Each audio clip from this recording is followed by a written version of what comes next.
Today in the Coach Me to Lead show, our guest is Arnaud, Coach Arnaud. Welcome, Arnaud. Hello, thank you. Thanks for having me. And like we just mentioned before, you were born in France, but you now already live for 17 years in the Czech Republic. Exactly. But I went through your resume on LinkedIn, and I saw that everything with the studies started in France with the music. Yeah, that's correct. But at some point also you moved to Germany, right? Hildesheim. Yeah, man. I lived a wonderful year of Erasmus and learning and party and expansion in Hildesheim, Germany. That's right. Right. Why did you leave France? Because France is just a beautiful country. Oh man, are we going political right from the first question? No, it doesn't have to be political. Hey, my whole life I wanted to grow and figure things out. And when I was in college, I realized that the people that I respected the most among my peers were people who had gone abroad, on Erasmus, and they had this sort of, peace of mind, and they looked like they knew something that I didn't. So I was like, okay, I want to do it as well, and that's why I enrolled in Erasmus. And this year abroad went so well that a few years ago I had an opportunity to move again and go to the Czech Republic, and I jumped on the opportunity, and now it's been 17 years. Right. And when I saw this on LinkedIn, you mentioned when you were at Aix-Marseille, the university, you say, I realized that I was different. Oh man, I don't know. I realized that I was different. It's like the douchiest thing I could have said. So, no, I don't know. I think it could be also something really deep that, this is a really enlightening experience that you had, maybe. Yeah, no, I know what you mean. It took me a while to remember in which context I said that. So I studied music, and I felt like the ugly duckling. Like this traditional tale of like this little duck who's like, he doesn't look like the other one, and everybody is badass at something and he's not. So that was kind of my realization, that I had a friend who was great at piano, a friend who was great at guitar, a friend who was great at harp playing, and I was okay at everything. But then I realized, okay, it's because what I really care about is composing and producing and bringing people together to reach a common musical goal. And so I guess I'm not sure where you took this quote from, but I guess that's what I was referring to. So when you talk about composing and bringing people together, how do you use this? Do you use this in your coaching? I don't currently use music in my coaching as much as I want. I've started to implement it more and more through some audios combined with some visualization. But when I work with leaders and they have questions about motivating their team, then that's where I can take a lot of my experience as a band leader. Because as a band leader, basically you have the most difficult team of all, because it's a team of volunteers. They are not paid. The hours are horrible. They need to carry the equipment, and you still need to motivate them, right? So it's important to really go deep in the motivation of the people in your team or in your band. So that's some of the skill set that I transferred from these times. Plus the whole the project management associated with any music project. And entrepreneurs, business owners, that's a part of your clientele. That's a part of who you coach. What do you coach? How do you coach them?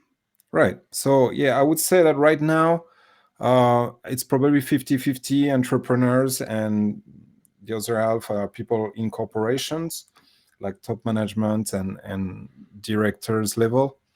For entrepreneurs, I mean, my concept is peaceful productivity. And it means something slightly different in the corporate world and in entrepreneurship. So which one do you want me to do? Both. Let's do both. I'm both. curious for the difference. Yeah. So let's start with the corporate.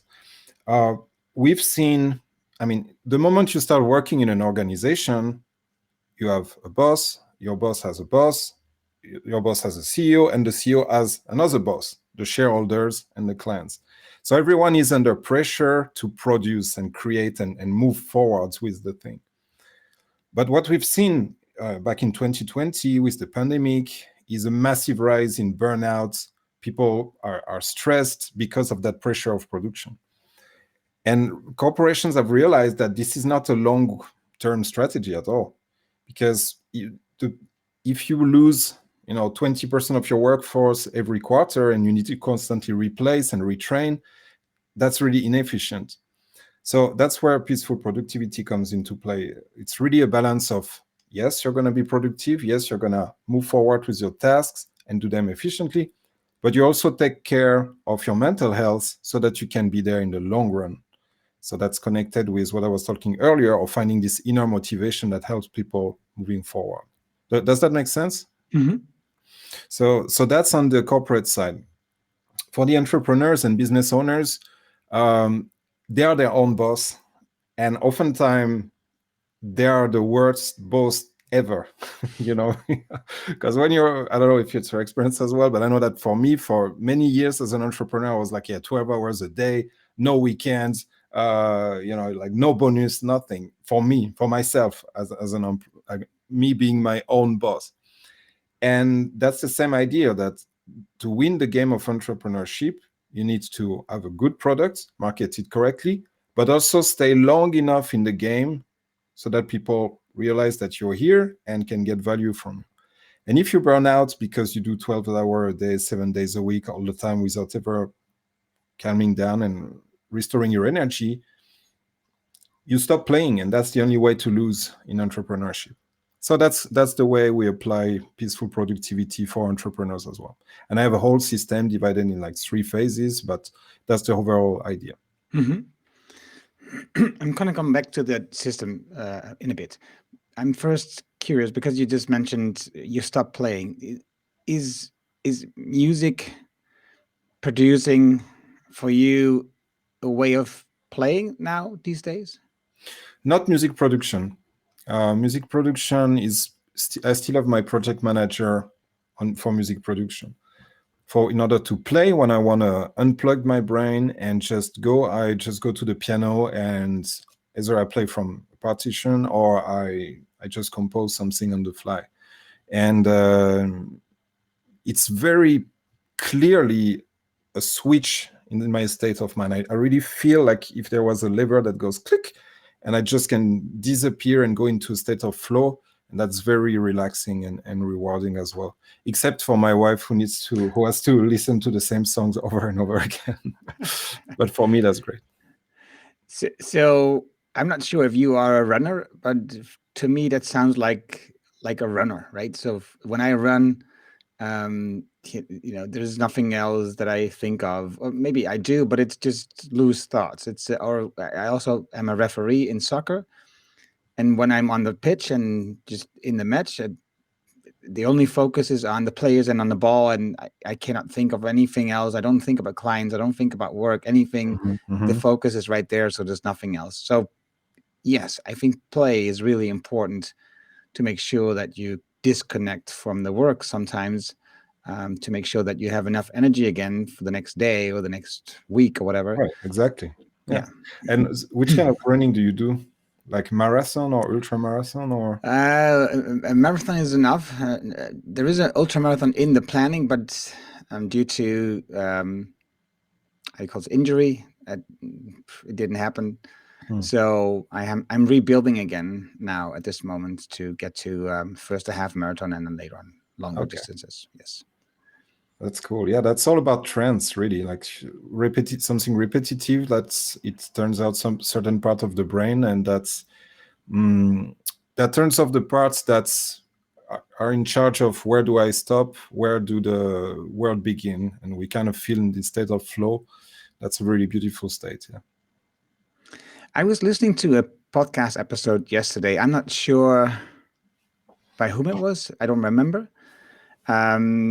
But they talked about the difficulty that Amazon was having because they were losing so many employees in various phases. Like in a quarter, they were losing a lot of employees that they were burning through possible employees in certain areas, Right. and were just scared of not finding new employees in that area, because workers, after a while, they lose interest or think other things are important. Like, after the pandemic, people realized it's not all about just working harder and making money for the boss. So I think it's important, when you do the work that you do, um, to make sure that people build a team so that they have a future and have a job that they love. Mm-hmm. What is And you just mentioned 3 steps that you have in this plan for productivity, for peaceful productivity. What is the form that you use for in the corporate world? What is the form that I use in the corporate world? Okay. Yes. So globally, it's the same 3 steps, which is focus, free, and flow, but they are adapted. They are adapted differently. First of all, we in the corporate world, we start with the manager or director that I work with what they truly care about in their organization, not what their boss wants, but what do they care about within the organization. Like maybe they want to, there are some paper cuts that they get because there's this part of the process that never works and it's been like this for 5 years, and they think about it. So they want to solve that. Then there is this big project that they really want to realize themselves. So then we put that on a list. We organize that in a 100-day plan. 100. Okay, smart. And then, but the 100-day plan is very useful by itself, but it's 10 times more useful when they use it as a communication tool. So then the next step is to take this 100-day plan, to bring it to the boss and to other stakeholders, and to open a discussion. Because you were talking about people loving their job earlier. There are several levels, several important things that make people love or hate their jobs. And it's not just the money or the benefit. Of course, that plays a role, but that's far from being the most important thing, in my opinion, and based on the experience that I saw. Having a good, solid communication, ongoing communication with the boss, where he or she knows where you stand for, what you're excited to do, and they feel like it's going in their interest, that gives a sense of security for the employee, no matter how high they are. I've coached CEOs who were like CEOs of, I don't know, international insurance companies, like with hundreds and hundreds of employees, but their boss was the board of direction. So that's what I was saying. There's always a boss above, and having a good, solid communication with the person above is super useful. So that's why oftentimes we start by having this 100-day plan that's used as a communication tool. So then the employee can go to his or her boss and be like, okay, so for the next 100 days, those are the top priorities that I've identified. And this is what I want to do in the first 30, 60, and for 30 day, the next 30 day, and then the next 40 day.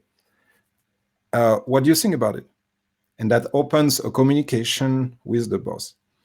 And with every client we've done that. It worked so well for them. They got promoted, they got a raise because their boss felt, here's somebody who's solving a problem for me, not creating another problem for me. And that's what boss wants. That's when I have employees. I want them to solve a problem for me, not to create some. Yeah, and I think it's what I really like is that you have like a document that is a tool for discussion, for a conversation. I think is a better word, a dialogue. And there's a lot of people when they are in a job, they work on the improvements by their own, right? So it's a very solitary thing that they do, and they don't take people along with their journey. And if you don't do that, you might change or look for other things in your job that you feel are more important, and the people around you don't know.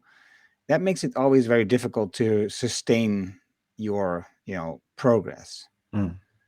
Coming back to these 3 steps, the second step was free. Free, yeah. What is how free? What do you mean? Yeah. Well, the main reason is because it starts with an F, and then I have focus, free, and flow, and that sounds good. But the idea is that once people know what to focus on, there's a whole bunch of things that are preventing them from going there as fast and productively and efficiently as they can. And those whole bunch of things are divided into 3 steps. So those are the 3 sub-steps of the free phase. Unconscious beliefs and thoughts, people, and habits. So then we go over each of those, and for each person is different. So you will have somebody who have really good internal beliefs. Like, yeah, I believe that my boss is here to support me. I believe that my subordinates are excited about their jobs. I believe that the vision of our company is great. And they might have a good team around them, but they have very bad habits. Start every day by checking the news 1 hour. I know that it sounds old, but people still do that. People still start their workday by checking the news for 1 hour, drinking coffee to get ready. Even though studies shows again and again that the morning for most people is the moment where you have the most clarity, where you can rock your day's work super fast, and then have more space in the afternoon to chill, socialize with your coworkers, and be more creative. So yeah, the second phase is really about freeing the person from all the obstacles that are preventing them from moving in the way that they want. Okay, so I've talked enough. So No, I like the idea, the idea of being free from and the thoughts that don't help you, for example, right? So I'm like you. I don't think it's good to read the news or watch the news or do things like that early in the morning, because most of the times it just ruins your day, because you read the news and there's always, that's how news is organized. There's always bad things in the news, right? So there's always negative emotions. And when you see that, you feel sorry for people, or you feel anxious or insecure or whatever comes up with the emotions, because you just see all this bad news going on. And a lot of things are even things that you cannot change. It's too far away. It's too big. That's something you have no influence on, but it still influences you. So yes. It's very difficult to get rid of that feeling if you don't get rid of that input exactly early in the day. So why put the input in the first place, right? Yeah. And I've been recommended, my therapist actually recommended a book on this very subject that I found so interesting. Is that okay if I speak about that? So the book is called Factfulness. And unfortunately, I forgot the name of the author. Maybe we can put that in the show notes after. Mm-hmm. But it's about the distorted views that we have of the world, partially because of the media. But that's not pointing at the media, because the media, they are just doing their job. In order to be paid, they need to bring people to read the news. In order to bring people to read the news, they need to say sensational things, and they need to tap into the emotions that lead to actions. And oftentimes that's anger, frustration, curiosity, or things like that. And so he was giving some stats about the world. Like, we still have this divide of poor country, rich countries. And he shows that's completely fake now, that most countries are in the middle. Most countries are doing so much better than 20 years ago in terms of, child death is like going way down. But we don't see that because the medias, they are not going to say, oh my God, for the last 3 years, such and such country are doing so much better. Like, yeah, you see an article like that pop up from time to time, but not really often. So but then there is a typhoon, there is a terrorist attack, there is something bad, they talk about it, and then our brain is like, oh my God, the world is going so much worse than before. So like for anybody who's listening to that and who has some anxiety about the global state of the world, I really recommend this book, Factfulness, without denying that there are some things that are very important. Global warming is a real thing. We still need, the job is not done. We need to continue improving. But things can be way better and still not be at the level that we want, is kind of the message of this book. And things are already way better than what they used to be. Yeah, the book is by Hans Rosling. Yes, that's the guy. And I agree. Overall, we've grown so much, but still, and I don't want to make it negative with the points you were making or making the book negative, but still, the distance between the middle and the rich countries is still expanding. So there's the gap just becomes bigger, and there's still 700 million people that live below the poverty line and don't have enough money. And once you Yes. don't have enough money, it's very difficult to concentrate on, for example, creating a better world. Yeah. So, yeah, to me, this topic is really important because I think we should strive for more equality on this topic, more social and ecological equality. Right. So I don't look for the bad news, but I also think it is important to see the facts of the things that are not going well compared with ideas and hope of the things are doing well. So because if you just have negative news, you will freeze and you think you cannot do anything about it and you will Right. just don't do anything. But if there's too much hopeful news, you will also not do anything because you will just think, oh, it will be all right. And the way that we are doing today with the world, with the ecological part, with biodiversity, for example, we cannot continue the way that we were doing it for the last 40 years because then we will not have a place to survive as a human. The planet will still be there, but we won't be there. And I think that's important for us, for you, for me, and for the listeners, for the viewers, to see that we all need to get involved to create a better future for the other people that use this planet. I agree. And I agree with you that we need to look at the facts and the numbers and see how things are. Yeah.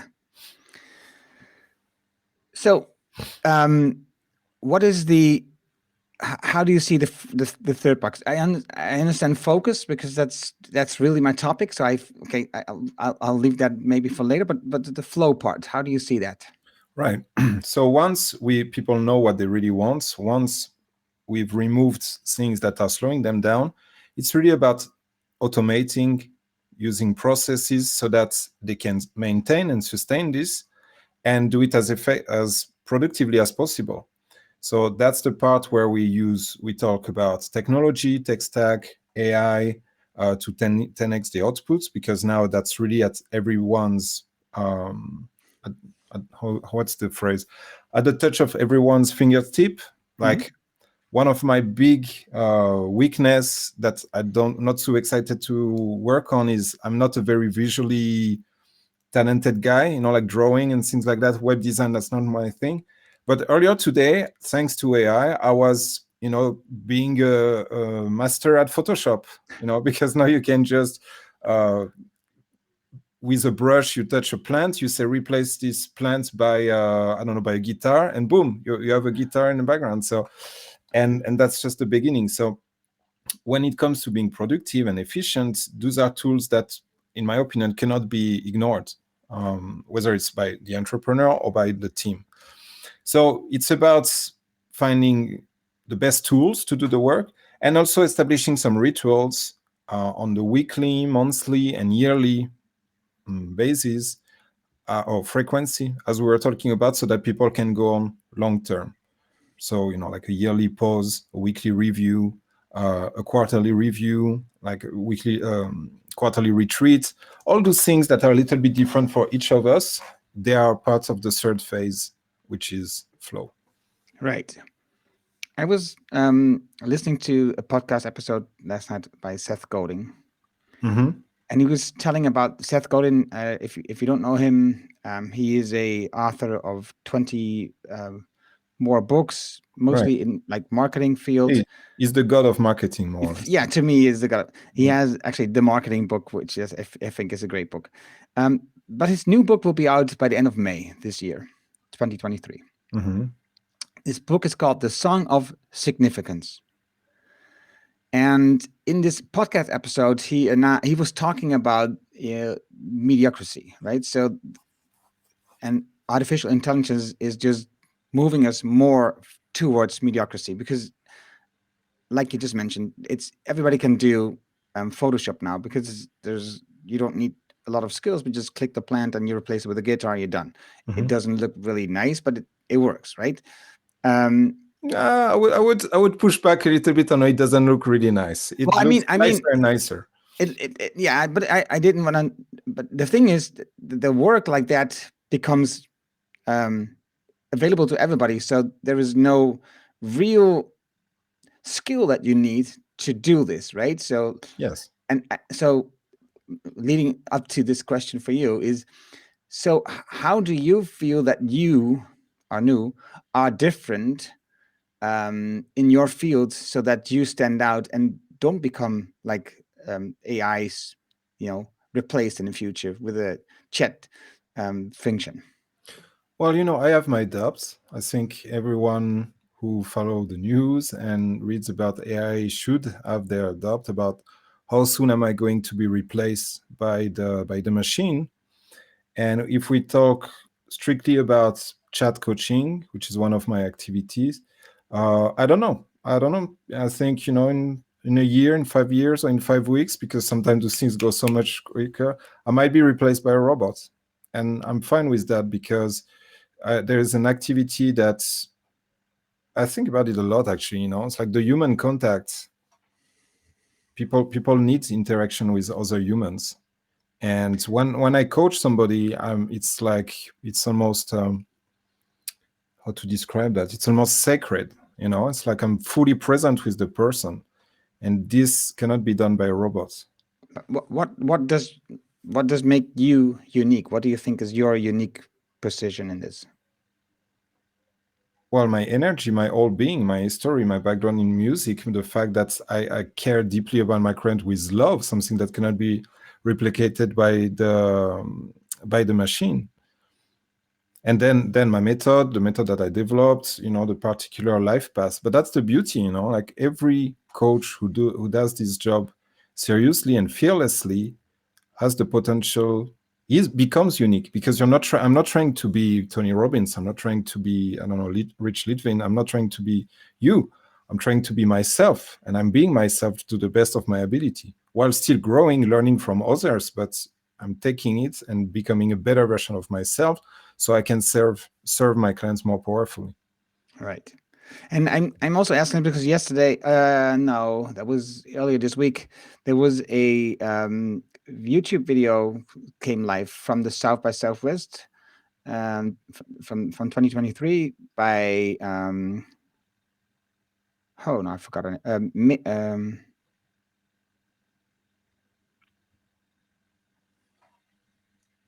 I'm looking for her name in my head and it's not coming. She's a psychology on relationships from Belgium. She's very famous. I forgot her name.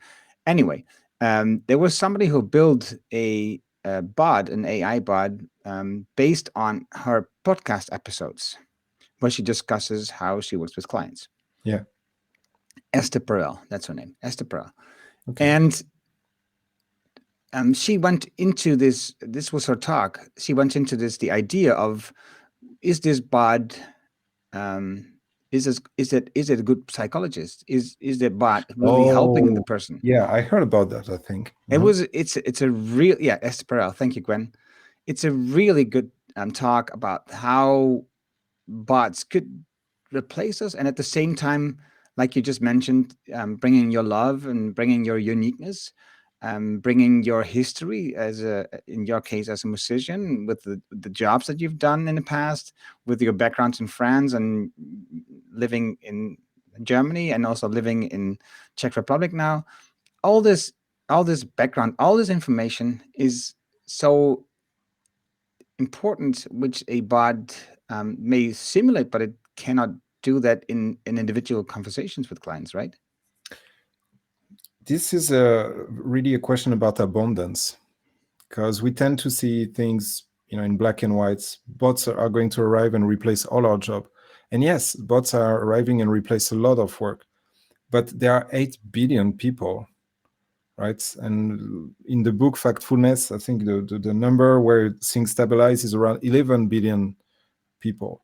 So there will always be enough people who are like, you know what? Yeah, okay, I can chat with a robot. I can chat on Zoom with an avatar that kind of looks like a human, but I still want to talk with real people, and then it's going to be a different service. It's like either you can talk with virtual coach, in the metaverse, and that's going to be price X, or you can speak with Arnaud, and Yeah, with we a have confusing names. yes, we do. Um, and that's going to be a different service, but I'm not too worried about that. um, how does Coach.me, the platform, work for you in the coaching with the teams or the managers in these corporations?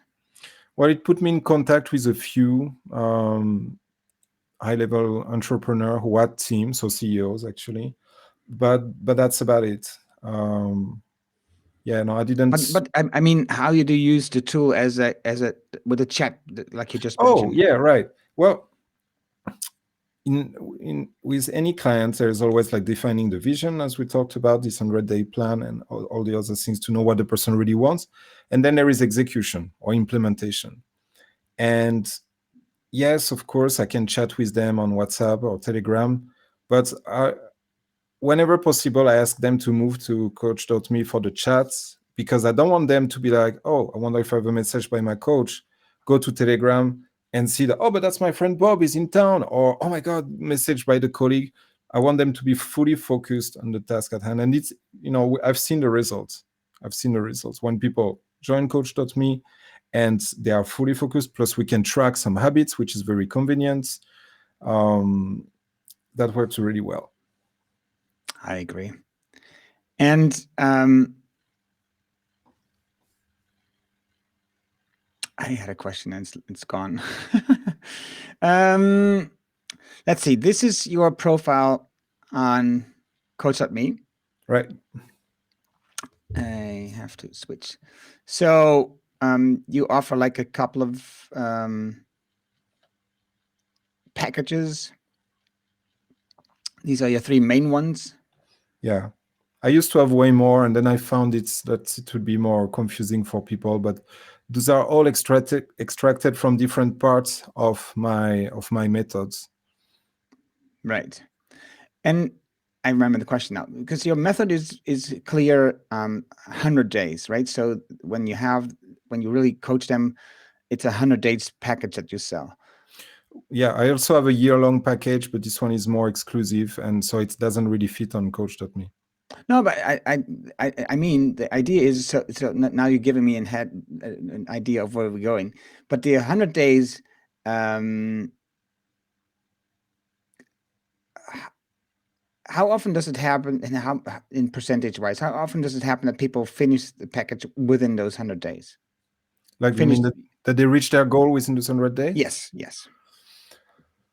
I would say 4 out of 5 times. Oh, wow. I didn't check the exact statistics, so that's more, like thinking about the past 20 clients, like 4 out of 5 times. But what I do is that I offer a guarantee that when people don't reach, oh man, are you here? I don't see you on screen anymore. Okay, I'm not sure if I'm the only one live here, so I will continue because the show must go on. Arnaud, as soon as you jump back in, let me know. He's back. Okay. I'm here. I'm just giving you the full. I was just giving you the full attention. Okay. I thought that you let me alone. I'm sorry, that was confusing. I'm On the sorry. scary live. Yeah, I'm sorry. So what I do is that in the cases when we set the bar, for some reason or another, at the end of the 100 day, they didn't reach their goal, I keep working with them free of charge until we get there. So really, my package is more like an implementation package than an information. It's like you pay for the results that you're going to get. Right. And usually it's within 100 days. Oftentimes it's less, but in case if it's more, I'm still with you. And if, for example, after they work with you 100 days and they want to continue working with you because they have new goals or new ideas, or right. How do you do that then? Yeah, so for oftentimes people, when they start working with me, they need to change. They are just had this, they pass this threshold for change. Like the pain is just why, or they are tired of letting their dream aside. So we have those first 100 days who are super, super important. But after that, they have like some secondary goals that show up because there is space for it. And so then I have a continuity program, which is much less expensive than the initial package that they have with me. And that we can continue working together for years. I have certain clients I've been working for, like, I think 3 years in a row at this point. Right? And I'm not going to charge them like the premium price of the package, because their main thing is done. Now it's about maintenance and going progressively toward the next goal. Yeah, I was looking for that part because that's what my experience as well. I have clients for a long, long time, and it's still valuable, and they find it still valuable. And so I was wondering how you would do that, but now I understand. But that's interesting because they actually make a great deal on that. Because, for example, one of my clients last year, it was last year, he had a change in his life, and all of a sudden he was back into, oh my God, I really want to do this thing. And I didn't raise my price just to help him do that. I kept with the price, and but the energy was different because he was like 100% in debt, and there was a lot of growth, and it was scary, and then he made it, so he was happy. So I speak a little bit more generally because I don't want to reveal, the details, obviously, of the clients, but just to give an idea of the dynamic change that happened. Yeah. Okay, there's, I think, two more things I want to discuss. You had an event on earlier this week about business woo. Yeah. What is business woo? Oh, I'm not the best person to talk about business woo. I'm the host of this show, actually, and that's a show that I have with my friend, business partner, and now client, David Papa, who's the specialist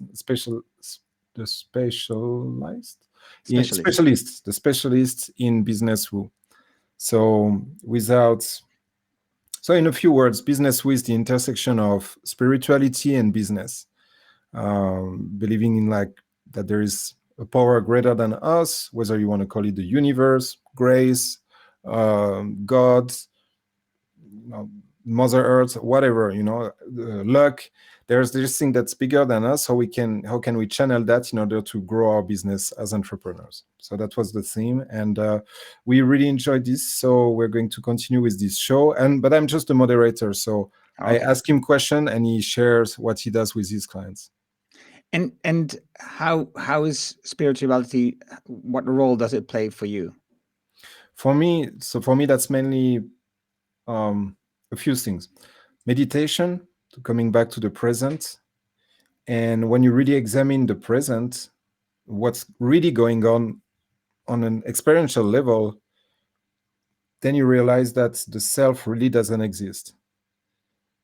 And that's not a philosophical claim. That's not meant of. If you look what happened, you're like, okay, the sounds, they are not me. The sensation, they are not me, because they come, they go, they are not there. What I see, it's not me. The thoughts, they are not even me, because they come, they go, they are not there.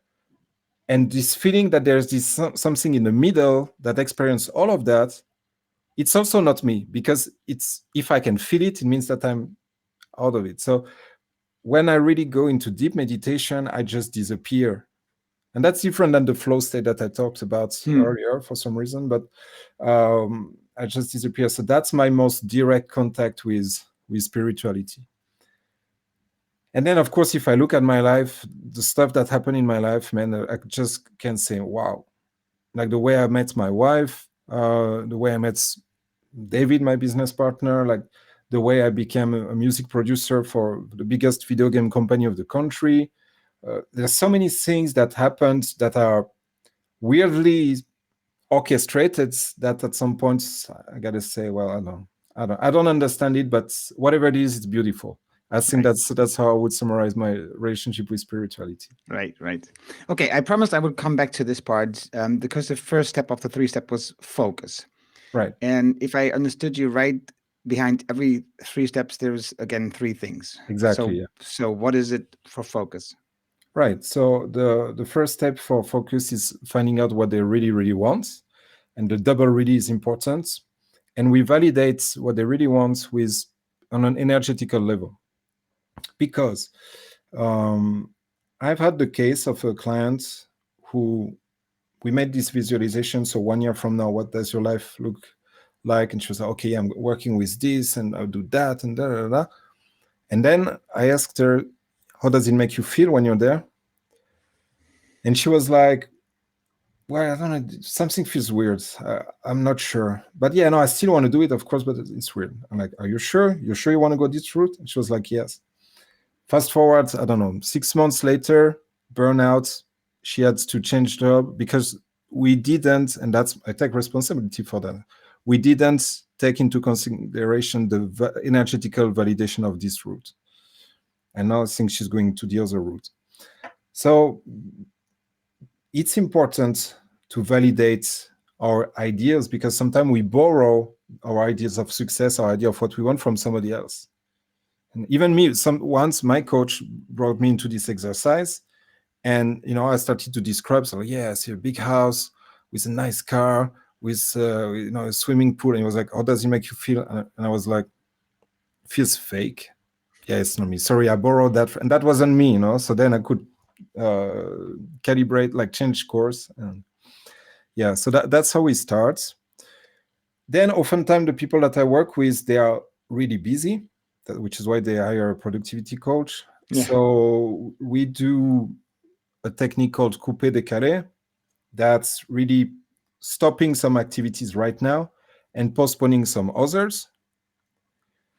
And we do that immediately just so that they have the space and time to implement the rest of the program. Because doing that alone, it can save 1 to 3 hours per day for them. So that's a big gain right off the gate. And after that, that's when we create the 100-day plan. That's the third step. And then there are some more, because for each of the 3 steps, there are 3, it's 3 times 3 times 3. So I don't want to bore you with details, but yeah, that's the process that we take. Wonderful. I really like the way you've set up your program with the 3 steps and everything and how you organized it. And so that it is really clear that you have 100 days and you have every step thought out, what happens. So I'm not that organized, I should say, in my coaching. I'm just more going what's going on, but in the moment. But I love the idea that you do this and how you organize this. Anu, thank you very much for having this conversation with me and to share your experience and to share how you work. Well, I'm wishing you a great day. Thank you. Thanks for inviting me, and a good day to you too. And talk to you later.